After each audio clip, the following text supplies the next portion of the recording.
Wave length అన్నది violet నుంచి రెడ్కి వెళ్ళే కొద్దీ పెరుగుతూ వెళ్తుంది.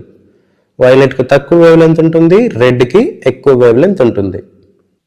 ఇక్కడ మనం ఈ వేవ్ లెంత్ గురించి ఎందుకు ఇంతలా మాట్లాడుకుంటున్నాం అంటే ఈ క్వశ్చన్ సాల్వ్ చేయడానికి మనకు ఈ వేవ్ లెంత్ ఒక కీ ఫ్యాక్టర్ అనమాట. సో మనకు రిఫ్రాక్షన్లో ఏమవుతుందంటే సపోజ్ మనకు డిఫరెంట్ లైట్ రేస్ అన్నవి రిఫ్రాక్ట్ అయ్యాయి అనుకుంటే అందులో తక్కువ వేవ్ లెంత్ ఉన్న లైట్ రే ఏదైతే ఉందో అది ఎక్కువ రిఫ్రాక్ట్ అవ్వడం జరుగుతుంది. ఇన్ ద అదర్ హ్యాండ్ ఎక్కువ వేవ్ లెంత్ ఉన్న లైట్ రే ఏదైతే ఉందో అది తక్కువ రిఫ్రాక్ట్ అవ్వడం జరుగుతుంది.